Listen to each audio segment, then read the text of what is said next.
Barangay Hinebra Justin Brownlee mga bro, may matinding sinabi at Stephen Holt Rookie of the Year babawiin. So official lang ang nagbukas ang panibagong season mga bro. Maraming ang ganap sa opening day kung saan binigyan ng award ang mga deserve bigyan ng award.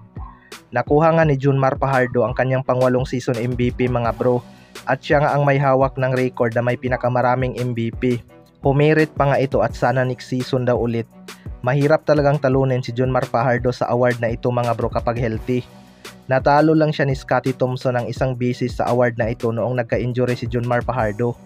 History nga ito sa buong liga na may isang player ang nagkamit ng 8 season MVP. Sa Rookie of the Year naman mga bro, nakuha nga ito ng bagong Hinebra player na si Stephen Holt.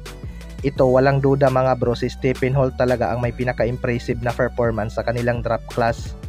Veteranong rookie na nga ito kung maituturing dahil batak na ito sa ibang bansa bago nagpa-draft. Kaya 2 conference lang siya sa Terra Firma Jeep, harvest na agad ng Barangay Hinebra. Pero may mga haters nga ng Barangay Hinebra ang nagsasabi na babawiin ang Rookie of the Year kay Stephen Holt dahil si Ken Taffin daw dapat. Well, para sa akin mga bro, nakita naman natin kung sino ang may pinakamalaking impact sa team. Muntik na ngang mag-best player of the conference itong si Stephen Holt, kung hindi lang si Junmar Fajardo ang kanyang kalaban. Sa kabilang banda naman mga bro, Justin Brownlee may matinding sinabi. Isa nga sa mga inaabangan ng lahat itong pagbabalik ni Justin Brownlee mga bro matapos itong mabigo last Governors Cup.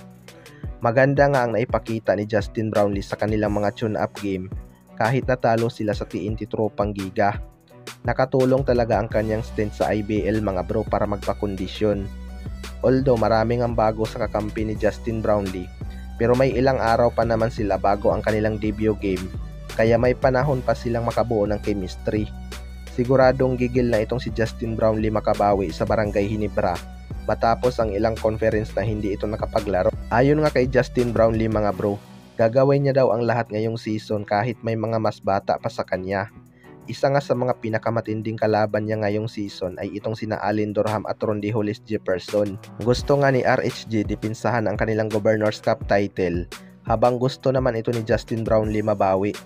Kumpiyansa nga itong si Justin Brownlee na makakabalik sila sa finals ngayong Governors Cup kahit nagkaroon ng rebuilding ang Barangay Hinebra.